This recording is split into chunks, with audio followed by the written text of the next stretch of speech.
165장 찬송가 165장 찬송하시겠습니다.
조용히 기도하시도록 하겠습니다.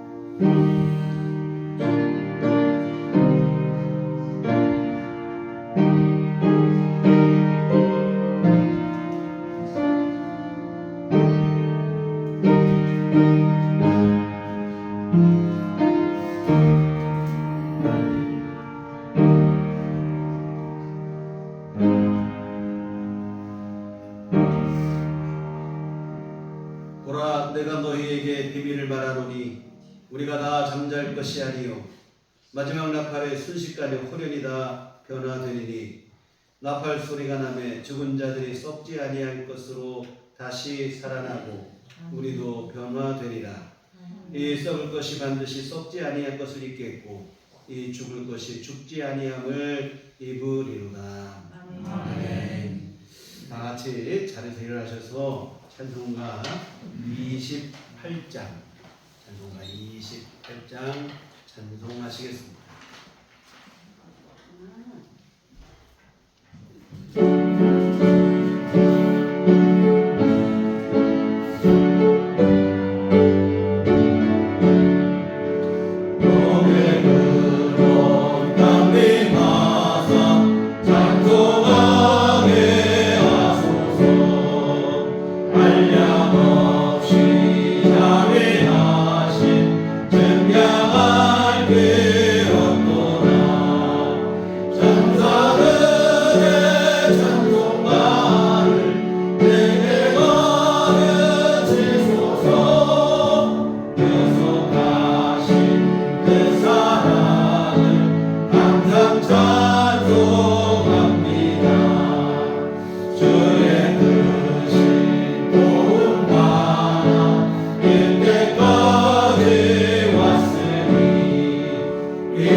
사도신경으로 신앙 고백하시겠습니다. 전능하사 천지를 만드신 하나님 아버지를 내가 믿사오며 그의 아들 우리 주 예수 그리스도를 믿사오니 이는 성령으로 잉태하사 동정녀 마리아에게 나시고 본디오 빌라도에게 고난을 받으사 십자가에 못 박혀 죽으시고 장사한 지 사흘 만에 죽은 자 가운데서 다시 살아나시며 하늘에 오르사 전능하신 하나님 우편에 앉아 계시다가 저리로서 사는 자와 죽은 자를 심판하러 오시리라. 성령을 믿사오며 거룩한 공예와 성도가 서로 교통하는 것과 죄를 사하여 주시는 것과 몸이 다시 사는 것과 영원히 사는 것을 믿사옵나이다. 아멘. 성시교독은 교독문 134번 부활절 두 번째 말씀을 교독하시도록 하겠습니다. 134번 부활절 두 번째 말씀입니다. 내가 받은 것을 먼저 너희에게 전하였노니 이는 성경대로 그리스도께서 우리 죄를 위하여 죽으시고 장사 진행과 되셨다가 성경대로 사흘 만에 다시 살아나사 베드로에게 보이시고 후에 12 제자에게와 그 후에 500여 형제에게 일시에 보이셨나니 그 중에 지금까지 대다수는 살아있고 어떤 사람은 잠들었으며 그 후에 야고보에게 보이셨으며 그 후에 모든 사도에게와 맨 나중에 만삭되지 못하여 난 자 같은 내게도 보이셨느니라. 그리스도께서 만일 다시 살아나지 못하셨으면 우리가 전파하는 것도 헛것이요 또 너희 믿음도 헛것이며 만일 그리스도 안에서 우리가 바라는 것이 다만 이 세상의 삶뿐이면 모든 사람 가운데 우리가 더욱 불쌍한 자이니라. 그러나 이제 그리스도께서 죽은 자 가운데서 다시 살아나사 잠자는 자들의 첫 열매가 되셨도다. 아멘. 성경은 찬송가 2장입니다.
할렐루야.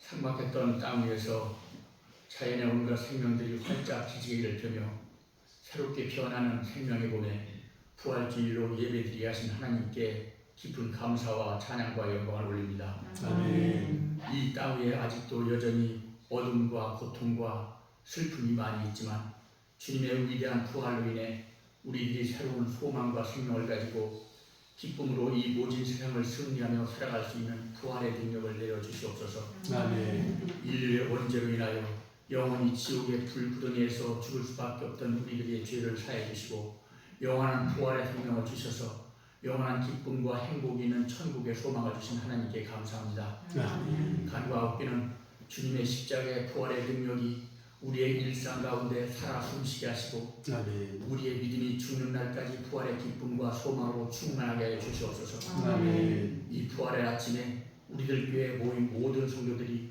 그리스도의 부활을 진정으로 기뻐하게 하시고 감사하게 하여 주시옵소서. 주님의 부활의 능력으로 매일 우리들의 나약한 믿음이 반석의 굳건한 믿음으로 더욱 나아가게 하여 주시옵소서. 주님의 부활의 능력으로 우리들의 완악하고 메마른 심령들이 이웃을 섬기고 헌신하고 사랑할 수 있는 따뜻하고 사력 있고 여유 넘치는 부활의 믿음으로 변화시켜 주시옵소서.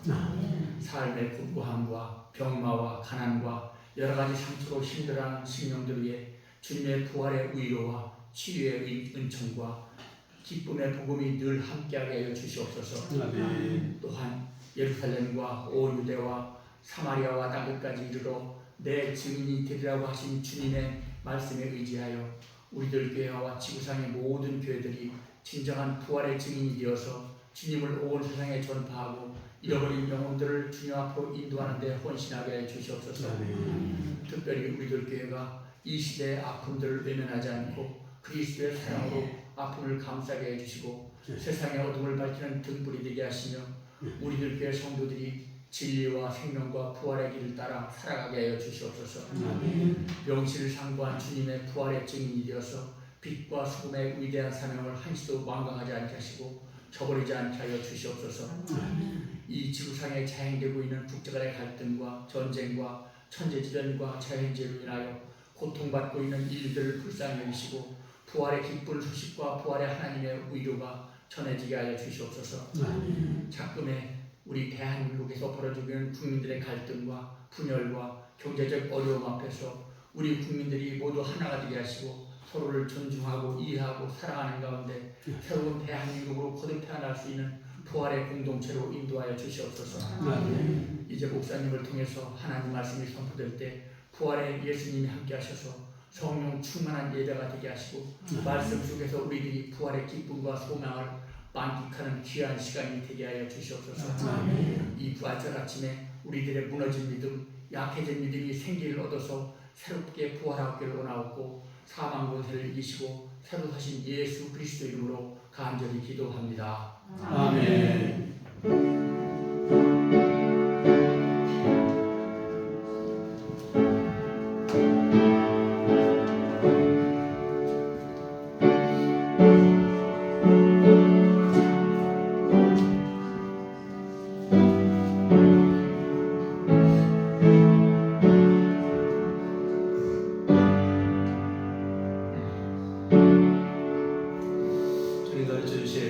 기도하시도록 하겠습니다. 하늘에 계신 우리 아버지여, 이름이 거룩히 여김을 받으시오며 나라의 마옵시며 뜻이 하늘에서 이룬 것 같이 땅에서도 이루어지이다. 오늘날 우리에게 일용할 양식을 주옵시고 우리가 우리에게 죄 지은 자를 사하여 준 것 같이 우리의 죄를 사하여 주옵시고 우리를 시험에 들게 하지 마옵시고 다만 악에서 구하옵소서. 내게 나라와 권세와 영광이 아버지께 영원히 싸움나이다. 아멘. 이 시간 우리 주신 하나님 말씀 신약성경 누가복음 24장 1절에서 12절까지 말씀 보시겠습니다. 누가복음 24장 1절에서 12절까지 말씀 함께 합독하시도록 하겠습니다. 안식 후 첫날 새벽에 이 여자들이 그 준비한 향품을 가지고 무덤에 가서 돌이 무덤에서 굴려 옮겨진 것을 보고 들어가니 주 예수의 시체가 보이지 아니하더라. 이로 인하여 근심할 때에 문득 찬란한 옷을 입은 두 사람이 곁에 서는지라. 여자들이 두려워 얼굴을 땅에 대니 두 사람이 이르되 어찌하여 살아있는 자를 죽은 자 가운데서 찾느냐. 여기 계시지 않고 살아나셨느니라. 갈릴리에 계실 때에 너희에게 어떻게 말씀하셨는지를 기억하라. 이르시기를 인자가 죄인의 손에 넘겨져 십자가에 못 박히고 제3일에 다시 살아나야 하리라 하셨느니라 하되 그들이 예수의 말씀을 기억하고 무덤에서 돌아가 이 모든 것을 11 사도와 다른 모두에게 알리니 이 여자들은 막달라 마리아와 요한나와 야고보의 모친 마리아 또 그들과 함께한 다른 여자들도 이것을 사도들에게 알리니라. 사도들은 그들의 말이 허탄한 듯이 들려 믿지 아니하나 베드로는 일어나 무덤에 달려가서 구부려 들여다보니 새벽만 보이는지라. 그 뱀들을 놀랍게 여기며 집으로 돌아가니라. 아멘. 부활하시고 지금도 살아계신 우리 주님의 은총과 평강이 교회 여러분과 늘 함께 하시기를 기원합니다. 아멘. 오늘은 우리 주님께서 다시 사신 부활주일입니다. 죄와 사망의 권세를 이기시고 우리 주님께서 다시 사셨습니다. 부활하신 주님은 지금도 여전히 살아계셔서 우리와 함께 하시며 우리 삶을 은혜와 사랑으로 보호하고 계십니다. 또한 주님의 부활과 살아계심을 믿는 교회와 성도들에게 소망을 주셨는데요. 죽어도 다시 살게 될 것과 다시 살게 될 그때에는 다시 죽지 아니하고 천국에서 영원히 살 것에 대한 영광스러운 소망을 우리에게 주셨습니다. 이처럼 예수님의 십자가와 부활은 죄와 사망 가운데 있던 이 땅의 모든 인생들에게 부활과 영생이라고 하는 영광스러운 소망을 주셨습니다. 이 부활의 아침에 갖는 간절한 바람이 있다면 온 세상이 예수님의 생명으로 충만하게 되는 그것입니다. 물이 바다를 덮음같이 예수 그리스도의 생명과 평화가 이 온 땅 위에 가득했으면 좋겠습니다. 그러면 본문으로 들어가서 주님이 다시 살아나신 2000년 전의 부활의 새벽을 한번 살펴보시겠습니다. 주님이 십자가에서 운명하신 날은 금요일입니다.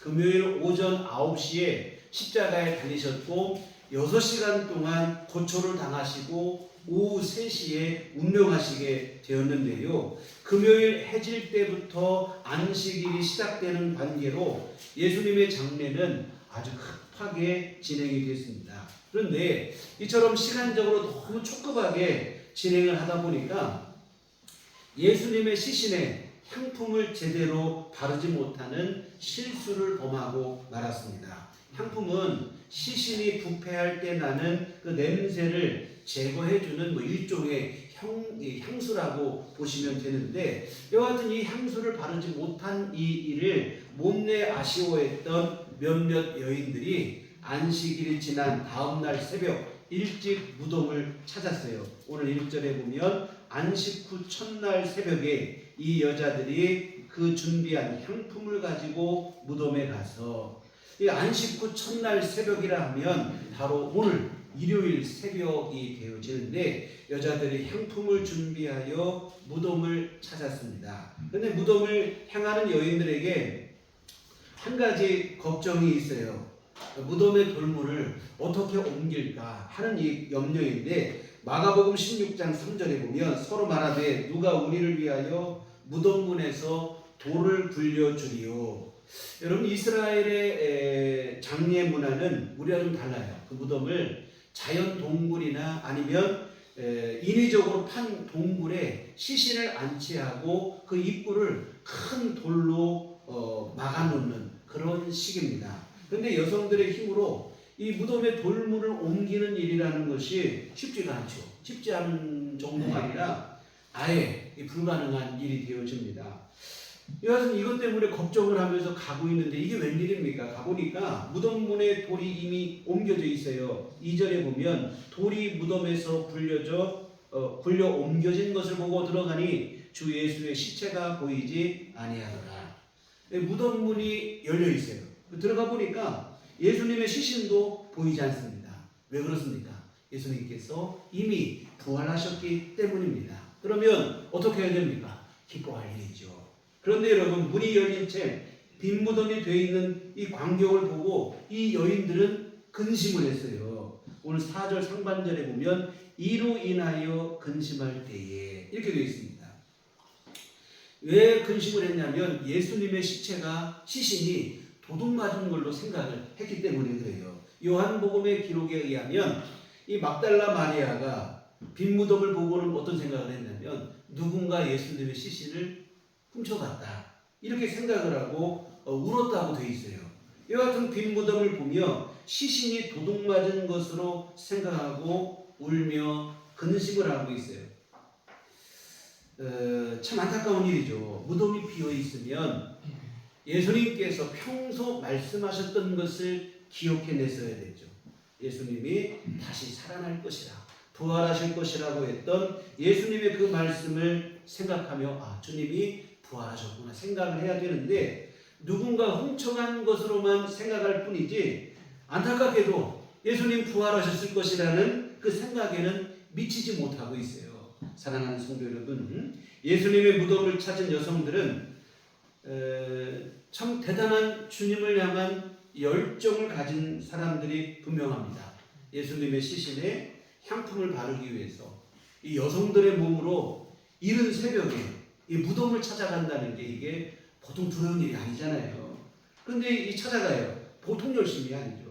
여하튼 이 여인들은 예수님을 향한 사랑이, 그 애정이 남다르다 이 말이죠. 그런데 이 여성들이 사랑과 열정은 남달랐는데 안타깝게도 중요한 한 가지가, 그보다 더 중요한 한 가지가 결여되어 있어요. 바로 예수님의 부활에 대한 믿음입니다.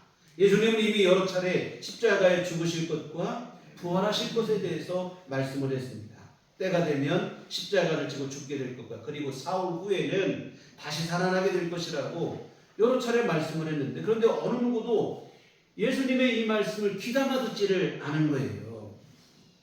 참 안타까운 일입니다. 다시 살아날 것이라고 했던 예수님의 말씀을 귀담아 들었다면 지금 무덤을 가면 안 되죠.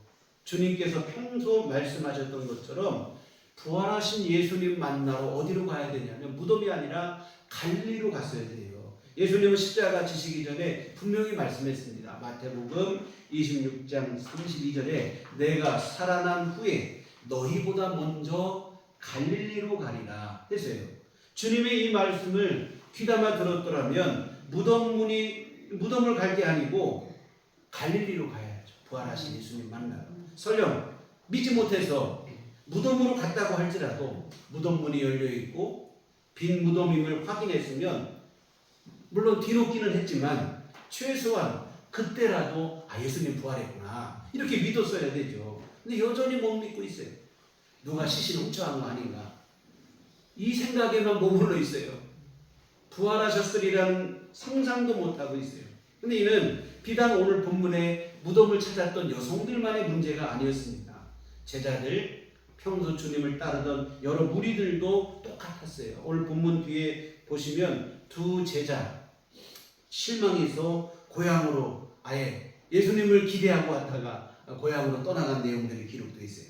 또 예수님의 제자들은 예수님 십자가에 달리시고 나니까 집 밖에 나오지도 못하고 꼭꼭 숨어만 지냅니다. 심지어 제자 도마는 예수님이 부활하셨다는 말을 듣고도 믿지를 못해요. 요한복음 21장 25절에 다른 제자들이 그에게 이르되 우리가 주를 보았노라 하니 도마가 이르되 내가 그의 손에 못자국을 보며 내 손가락을 그 못자국에 넣으며 내 손을 그 옆구리에 넣어보지 않고는 믿지 아니하겠노라 하니라. 내가 직접 내 두 눈으로 확인하고 내 손가락으로 못자국을 손가락을 넣어보기 전에는 내가 못 믿겠다. 우리 주님은 약속하신 그대로 장사한 지 사흘 만에 부활하셨지만 예석하게도 부활하신 예수님을 기쁨으로 맞이할 사람은 아무도 없었다고 하는 사실입니다. 어느 누구도 부활하신 주님 기쁨으로 맞이하는 것은 그만두고 부활 자체를 믿지도 못했어요. 부활에 대한 주님의 말씀을 귀뜸으로도 안 들었던 것입니다. 그런데 여러분, 이는 비단 주님 부활하신 2000년 전 그때만의 일이 아니었어요. 오늘날에도 사실은 여전합니다. 지금 이 지구상에 얼마나 많은 사람들이 오늘 우리야 예수님의 부활을 분명히 믿고 있지만 얼마나 많은 사람들이 죽은 사람이 어떻게 다시 살아나냐, 죽으면 끝이다 하는 이 한 가지 논리를 가지고 예수님의 부활을 안 믿어요. 예수님의 부활을 못 믿으니 예수 믿는 성도들의 부활과 영생도 믿지를 못하고 있습니다. 그냥 뭐라고 하냐면 예수님의 부활 한낱 날조된 거짓말쯤으로 치부를 하고 있는 거예요. 제자들이 거짓말을 유언비어를 유포한 것이라 이렇게 말하고 있어요. 정말 여러분 그럴까요? 제자들이 거짓말을 유포한 것일까요? 그렇지 않습니다. 여러분, 제자들이 거짓말로 예수님이 부활했다라고 말할 이유가 전혀 없어요. 우선 지금까지 말씀드린 것처럼 처음에는 제자들도 못 믿었어요. 예수님이 부활하실 것을 믿지 못했습니다. 방금 말씀드린 것처럼 도마는 부활하셨다는 소식을 듣고도 못 믿었어요. 내 눈으로 똑똑히 보기 전에는 내가 만져보기 전에는 못 믿겠다.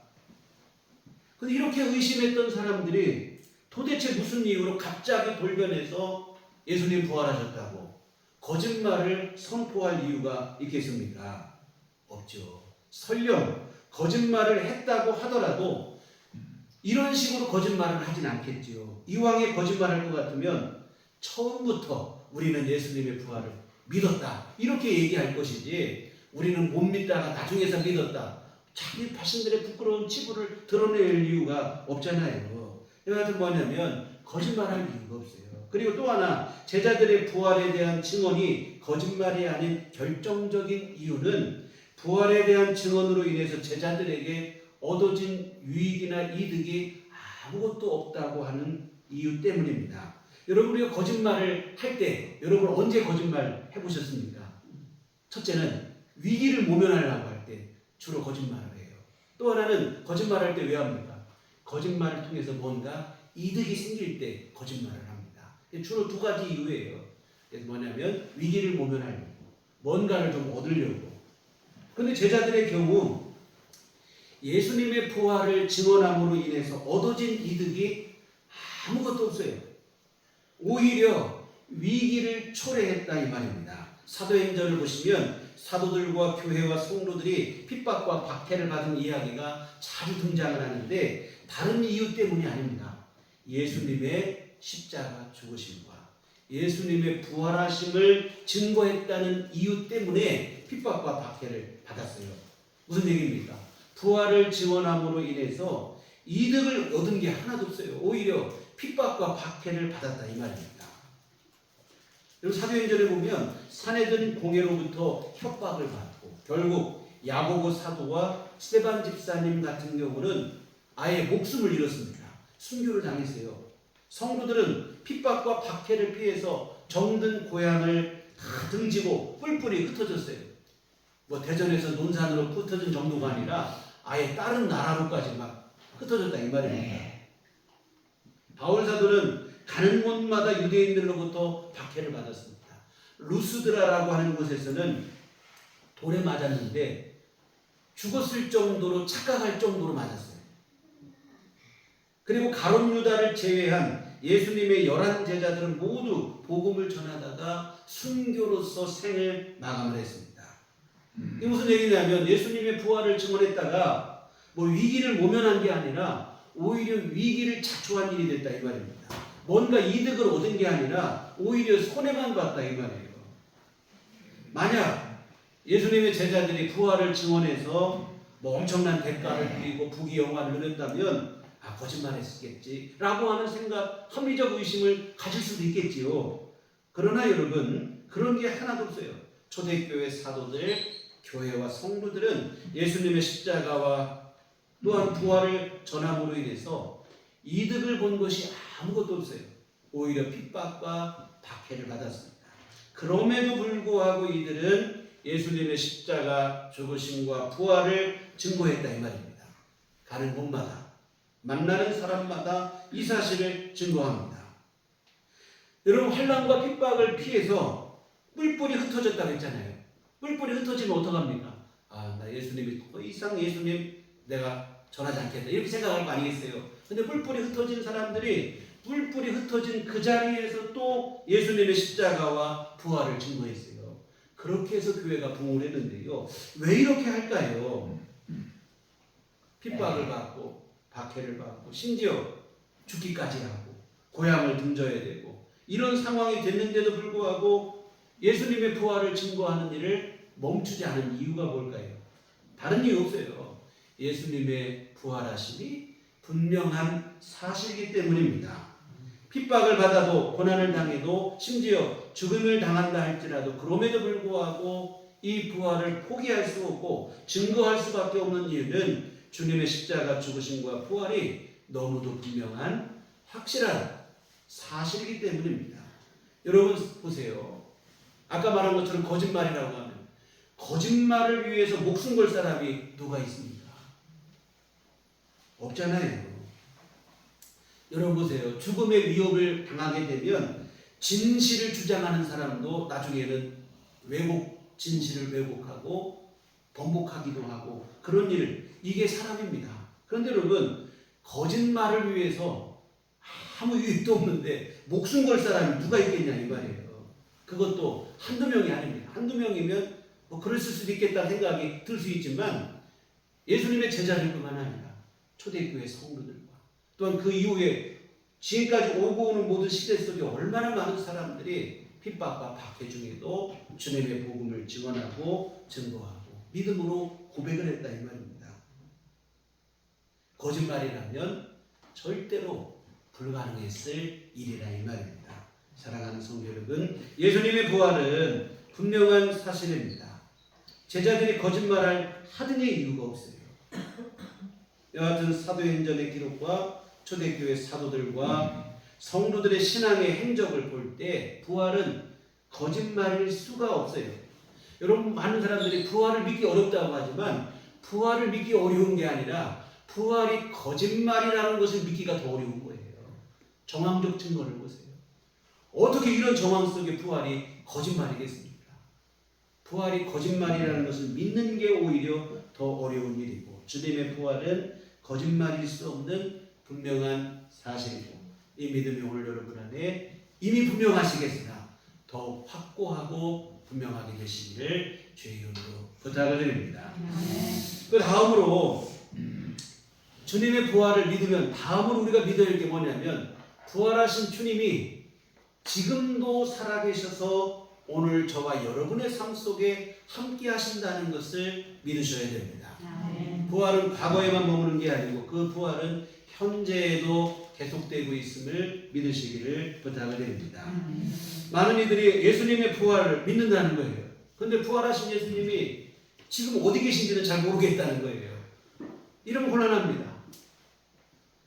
주님이 지금도 살아계시는데 그냥 살아계신 주님을 요즘 뭐 못 움직이는 사람은 식물인간이라고 하잖아요. 식물인간쯤 취급하는 거예요. 주님 앞에 기도도 안 하고 주님을 믿지도 않고 의지하지도 않고 이런 일들이 있다 이 말이죠. 이거는 지독한 모순이 되어지는 것입니다. 그런데 이런 모순적인 믿음이 의외로 많아요. 오늘 5절에 보면 여자들이 두려워 얼굴을 땅에 대니 두 사람이 이르되 어찌하여 살아있는 자를 죽은 자 가운데서 찾느냐. 부활하신 예수님 살아계신데 왜 무덤에서 찾느냐. 예수님은 더 이상 무덤에 계시지 않고 살아나셨다. 근데 왜 아직도 죽은 것처럼 무덤에서 찾고 있느냐.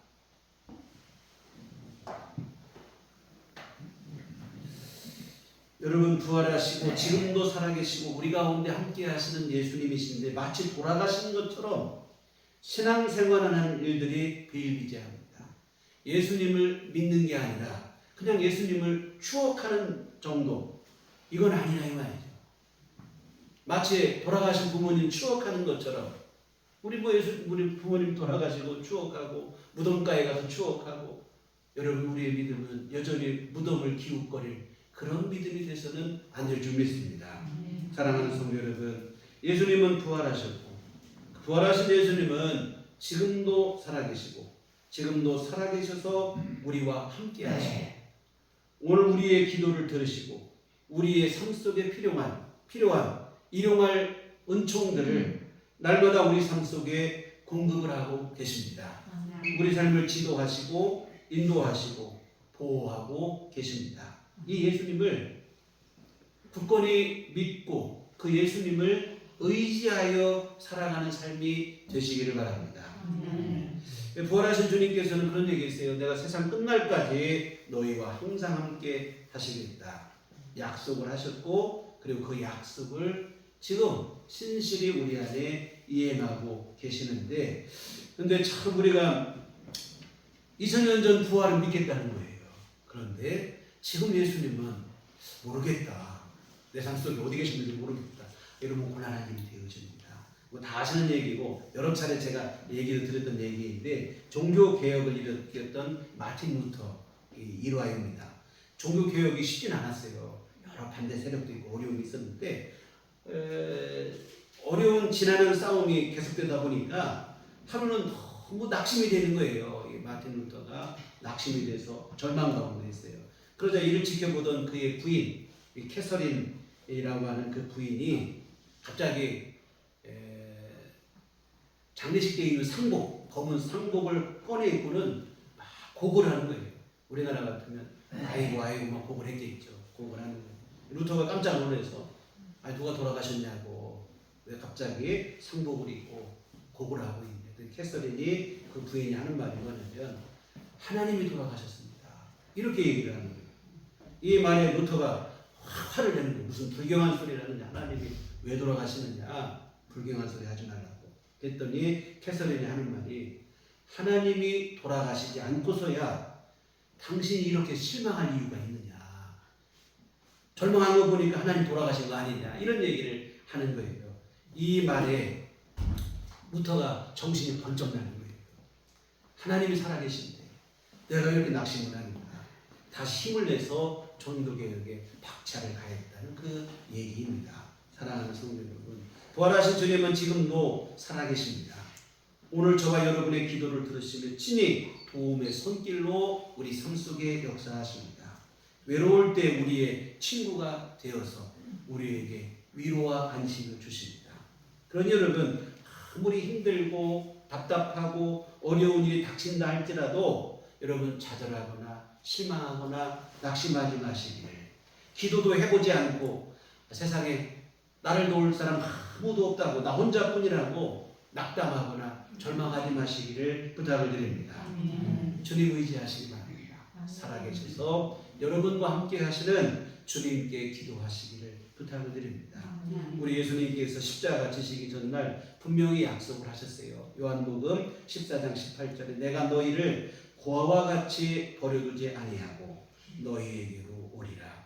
고아처럼 버려두지 않고 다시 오시겠다고 분명히 약속을 하셨습니다. 그리고 그 약속대로 성령으로 우리 안에 지금도 함께 하시는 줄 믿습니다. 그런데 여러분, 참 고아가 된 사람도, 저도 천에 고아입니다. 저희 부모님이 다 돌아가셨으니까. 고아가 돼도 그냥 뭐 꿋꿋하게 자기 삶을 열심히 잘 사는 사람들이 많이 있는데요. 뭐 좋은 일이죠. 근데 여러분, 신앙생활을 그렇게 하시는 분들이 계신 거예요. 신앙생활도 그냥 마치 고아가 된 것처럼 나는 아무도 도와줄 사람 없고 내 힘으로 다 해야지 하고 꿋꿋하게 자기 열심으로만 사는 사람들이 있는데요. 좋은 거 아닙니다. 부모님이 살아계신데, 하나님이 살아계시고 우리 주님이 살아계신데 마치 고아가 된 것처럼 혈혈단신으로 나 혼자 내 삶 내가 책임져야 해, 이런 생각 가지고 살아가는 건 곤란해요. 주님 앞에 기도하시기를 주의 이름으로 부탁을 드립니다. 날마다 주님 의지하셨으면 좋겠어요. 제가 참 어떤 때는 정말 힘들 때 그런 생각할 때가 있어요. 우리 부모님이 지금도 살아계시면 가서 그냥 하소연이 됐으면 좋겠다. 언제 한번 우리 부모님 만나서 내가 참 이러면 좋겠다, 이런 생각을 할 때가 있어요. 근데 여러분, 그런 생각만 하시면 안 돼요. 우리 주님이 살아계시니까 주님 앞에 가서 하시면 되어질 줄 믿습니다.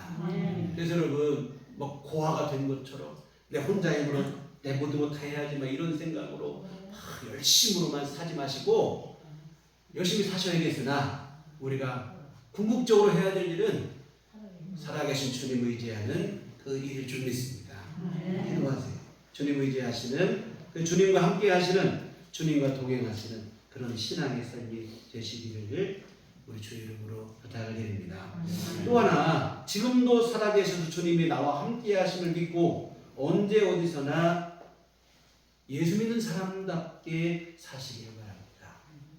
주님이 살아계시니까 주님 의지하는 것, 이것만 있는 게 아니고 우리 주님이 살아계셔서 지금도 불꽃 같은 눈으로 내 삶을 지켜보고 계심을 여러분 기억하시며 주님의 그 시선 앞에서 부끄럽지 않은 믿음의 삶을 살아내시기를 부탁을 드립니다. 여러분, 주님의 시선 앞에서 우리 삶을 바르고 정갈하고 고요하게 향기롭게 믿음으로 사셨으면 좋겠습니다. 세상의 유혹과 미혹이 다가올 때 우리 주님의 십자가를 생각하시면서 이겨내시기 바랍니다. 우리 주님께서 부탁하신 것처럼 빛과 소금의 역할을 이 세상 가운데서 감당하는 믿음의 삶을 살아내셨으면 좋겠습니다. 사실 이 부분은 다음 주에 한 번 더 좀 살펴보시게 될 건데요. 믿음 안에서 바른 삶을 살아야 됩니다. 세상에 감동을 줄 수 있는 신앙의 삶을 살아야 돼요. 저는 언제나 어디서라는 말을 좀 좋아하는데, 언제나 어디서나 그리스도인답게 사셔야 됩니다. 부활하시고 지금도 살아계신 주님께서 여러분을 지켜보고 계십니다. 우리와 함께 하시면서 우리 삶을 바라보고 계십니다. 어떤 기대를 갖고 우리가 주님을 의지하여 믿음으로 바르게 살기를 바라는 그 기대를 갖고 여러분을 바라보고 계시는데, 그 기대를 여러분 저버리지 않는 믿음의 삶을 사셨으면 좋겠습니다. 사랑하는 성도 여러분, 부활하신 주님은 부활하시고 끝난 게 아니고 지금도 여전히 살아계셔서 오늘 우리 삶 속에 성령으로 함께 하십니다. 여러분, 이 귀한 믿음이 여러분 안에 분명하셔서 주님의 무덤가를 여전히 어슬렁거리는 그런 믿음이 아니라 부활하셔서 지금도 살아계심을 분명히 믿으셔서 무슨 일을 만나도 어떤 일을 당해도 낙심하거나 절망하지 말고 주님을 의지하여 기도하시고 주님의 도움을 얻으시기 바랍니다. 또 어떤 유혹과 미혹이 닥쳐서 우리를 시험한다 할지라도 거기에 흔들리지 말고 믿음의 길을 굳건히 걸어가시기를 부탁을 드립니다. 마지막으로 이 부활의 신앙은 이처럼 과거, 현재, 이제 이것을 넘어서 미래의 영생에 대한 믿음으로까지 이어지셔야 됩니다. 이 부활의 신앙은 과거에서 끝나는 것도 아니고 과거, 현재, 여기서 끝나는 것도 아니고 미래로까지 이어진다는 것, 이 믿음까지 되셔야 되는데요. 주님의 부활을 힘입어 우리 또한 죽어도 다시 살게 될 것이 분명하게 믿어지셔야 됩니다. 그리고 다시 살게 될 그때에는 지금과 같은 유한한 육체가 아닌, 다시 살았더니 또 세월이 지나니까 병들고 늙고 아프고 결국에는 죽고 이런 육체가 아니라 다시 죽지 않는 영원한 생명을 입는 영원한 부활의 영광스러운 몸을 입게 되는 그 일을 여러분이 분명히 믿으셨으면 좋겠습니다. 여러분, 예수 믿는 믿음의 진정한 가치는 사실 여기에 있어요. 영원한 생명에 대한 믿음의 눈이 분명하게 열리셔야 됩니다. 죽어도 다시 살게 될 것이 믿어지셔야 돼요. 여러분, 아무리 많은 돈으로도 대신할 수 없는 게 생명이에요. 살 수 없는 게 생명입니다. 근데 그 귀한 생명을 우리가 예수님 안에서 하루 이틀 연장받은 게 아니라 영원히 보장을 받았어요. 그것도 값없이 선물로 받았습니다. 세상 이보다 더 값지고 감사한 일이 없지요. 여러분, 죽음을 갑자기 죽음이 나에게 닥쳐서 이제 막 갑자기 병으로 아니면 어떤 사고로 죽음을 앞두고 있는 분들이 무슨 얘기를 합니까? 제가 보니까 제 나이만 돼도 걱정되는 건 저보다 이 자식이에요. 그래서 어떤 생각이냐면 내가 갑자기 주님 올 부름 받는다면 뭐 천국 가고, 그렇지만 남겨진 가족이 걱정이잖아요. 내가 자녀가 아직 어린데 학교 졸업하는 것만 봤으면 좋겠다. 결혼해서 그냥 자기 삶을 좀 꾸리는 것까지만 봤으면 좋겠다. 뭐 이런 생각. 단 몇 년만이라도, 단 얼마만이라도 생명을 연장받았으면 그런 간절한 마음이 되는데요. 근데 우리는 예수님 안에서 그런 정도가 아니에요. 영원한 생명을 보장받았습니다. 그것도 단순히 힘들고 어렵게 그냥 간신히 살기만 하는 게 아니라 가장 영광스러운 천국에서 주님과 함께 영생을 누리고 주님이 주시는 위로와 안식과 희락을 누리는 그러한 삶을 살아가게 됩니다. 여러분, 이보다 더 귀하고 감사한 일이 없죠. 정말 여러분, 이 믿음이 없다면 정말 하루하루 너무 불행한 일이에요. 우리에게 부활과 영생에 대한 소망과 확신이 없다면 하루하루가 재앙입니다. 무슨 큰 어려운 일, 엄청난 문제를 만나서가 아니라 하루하루 시간이 흐르는 것 자체가 저주이고 재앙입니다. 왜 그렇습니까? 하루 시간이 흐른다는 것은 그만큼 내 삶이 짧아진 것이고 죽음 앞에 가까웠다는 것이고 끝난다는 것이고, 여러분, 이거 얼마나 절망스러운 일입니까? 마치 시한폭탄, 초침이 돌아가는 거 보는 것 같은 그런 절박함, 그런 생각이 있지 않겠어요. 근데 여러분, 예수 그리스도 안에서 우리는 영원한 생명을 얻게 되어졌습니다. 우리 주님의 부활을 힘입어 우리도 죽어도 다시 살게 되고, 다시 살게 될 그때는 영원히 살게 되어지시고 주님 나라에서 주님이 주시는 위로와 안식을 누리며 영원히 살게 되어진 줄 믿습니다. 여러분, 흔히들 죽음은 끝이라는 얘기를 많이 해요. 사람들이. 죽으면 끝이라. 그렇지 않습니다.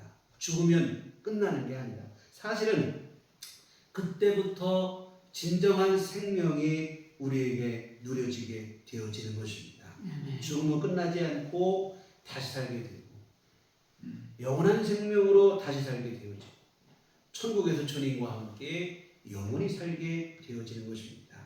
이 믿음이 분명하셨으면 좋겠습니다. 그런데 여러분, 이 믿음의 출발점은 어디에 시작되느냐? 예수님의 부활을 믿는 것에서 시작돼요. 예수님의 부활이 믿어지고 그 예수님의 부활을 믿는 여러분의 부활과 영생도 믿어지게 되고, 이런 믿음이 여러분 안에 있기를 부탁하게 됩니다. 사랑하는 성도 여러분, 예수님의 2000년 전의 부활도 사실이고 그 예수님이 지금도 살아서 우리 가운데 함께 하시는 것도 사실이고, 마지막 날 그 예수님의 부활을 힘입어 우리도 다시 살게 되고 영생을 얻을 것도 사실입니다. 예수님의 부활을 믿으시고 다시 사신 예수님은 지금까지 우리와 함께 하심도 믿으시고, 그 예수님을 믿어서 우리도 다시 살게 되고 영원히 살 것을 믿으시기를 부탁을 드립니다. 그리고 이 믿음과 소망 안에서 날마다 주님께 감사하는 마음으로 여러분의 삶을 사셨으면 좋겠습니다. 그 감사한 마음으로 주님 앞에 날마다 믿음으로 사시기를 바랍니다. 고난과 시련이 닥칠지라도 유혹과 미혹이 우리를 시험할지라도 머뭇거리거나 낙담하거나 흔들리지 말고 주님 앞에 가는 그날까지 오직 믿음으로 믿음의 경주를 완주하시기를 바랍니다. 부활과 영생의 최후 승리가 오늘 예수 믿는 우리에게 보장되어 있음을 믿으시고 날마다 부활하신 주님과 동행하시는 우리들 교회 온 교우들 되시기를 주님의 이름으로 축원합니다. 기도하시겠습니다. 하나님 아버지, 우리 주 예수님의 부활을 믿습니다. 지금도 살아계셔서 우리와 함께 하심을 믿습니다. 그 예수님 믿어 우리도 죽어도 다시 살게 될 것과 다시 살게 될 그때 천국에서 주님과 함께 영원히 살게 될 것을 믿습니다. 이 믿음이 우리 안에 분명해지게 하여 주시옵소서. 부활에 대한 믿음과 소망이 희미해져가는 이 시대, 우리의 믿음은 날로 더욱더 확고하고 분명하게 하여 주시오. 오늘의 삶 속에서 부활하시고 지금도 살아계신 주님과 날마다 동행하게 하시고 그 주님의 뜻을 쫓아 믿음의 삶을 살아내고 주님 부르시는 그날에 주님이 우리를 예비하신 영원한 생명에 기어이 들어가는 우리들 교회 온 교우들 모두가 될 수 있도록 주께서 도와 주시옵소서. 예수님 이름으로 기도했습니다. 아멘. 찬송가 160장 찬송하시겠습니다.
거룩하신 아버지, 우리 주님의 은혜를 감사를 드립니다. 우리를 구원하시고자 우리 주님 십자가에 생명 바치시고 다시 살아나시어 우리에게 영원한 생명에 대한 소망을 허락하시니 진실로 감사를 드립니다. 참으로 이때 이 불신의 시대에 우리 속에 성령께서 역사하시어 예수 믿는 믿음을 허락하여 주시옵시고 그 가운데서 영생에 대한 소망을 품고 살아가게 하심을 진심으로 감사를 드립니다. 이 주님의 귀하신 은총, 크신 사랑하신 감사하며 주님 앞에 이 헌금을 드립니다.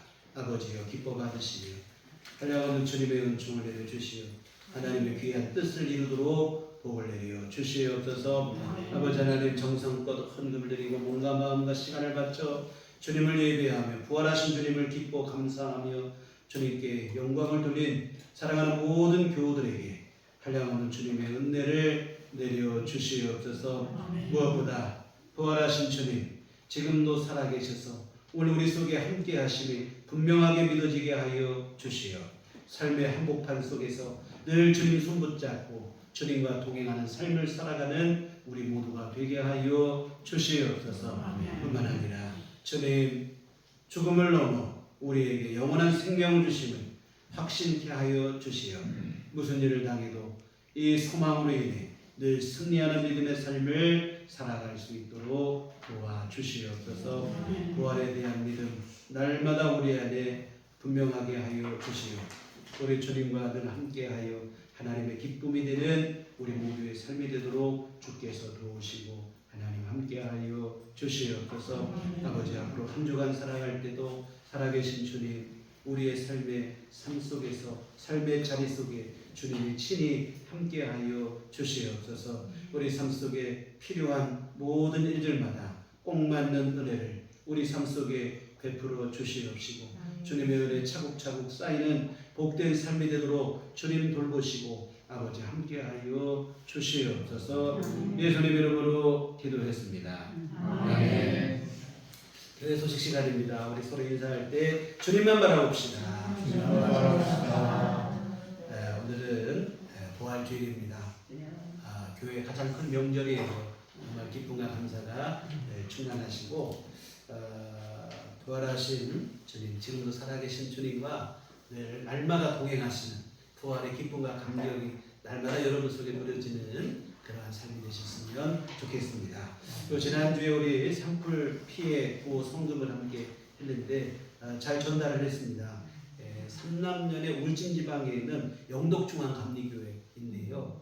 교회들 가정 여러 채가 교회는 불이 안 났는데 탔다고 그래요. 그래서 우리 교회 너무 감사하다고 교인들 가정에 잘 전달해서 조금이나마 피해 복구하는 데 도움이 될 수 있도록 하시겠다는 얘기를 전해주셨습니다. 또 생각나실 때 기도하셔서 정말 하루속히 이분들이 일상의 삶으로 돌아올 수 있도록 함께 기도해 주시면 고맙겠습니다. 교회 밖의 집회와 성경공부 참여를 금하고 교회 중심으로 건강하시는 생활 우리 함께 이어가시면 좋겠습니다. 그리고 예배를 마치시고 돌아가실 때 오늘 부활절 조그만 선물을 교회에서 준비를 했습니다. 그래서 가실 때 떡과 계란 가지고 가셔서 잡수시고 부활하신 우리 주님 날마다 함께하는 동행하는 그러한 삶들이 되셨으면 좋겠습니다. 우리 다 같이 자리를 하셔서 서로를 축복하시며 평안을 너에게 주노라 함께 전하시겠습니다.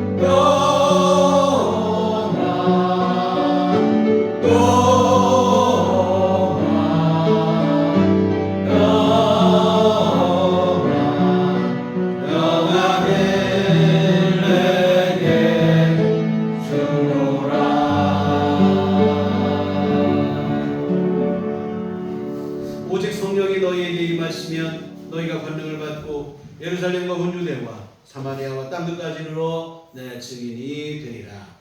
우리가 주의 증인이 되겠습니다. 이제는 우리 주 예수 그리스도의 구속의 은혜와 하나님 아버지의 극진하신 사랑하심과 성령님의 유력의 동력사 감화감동 충만하시니 주의 배로 세우신 우리들 교회 위와 우리 주님의 부활을 믿고 살아서 지금도 함께 하심을 믿고 우리에게 영생을 주심을 믿으며 이 부활의 기쁨과 감격 속에 우리의 삶을 날마다 기쁨 속에 살아가기를 소원하고 다짐하는 주의 모든 자녀들 심령 위에 지금부터 영원토록 함께 하시기를 간절히 축원하옵나이다. 아멘.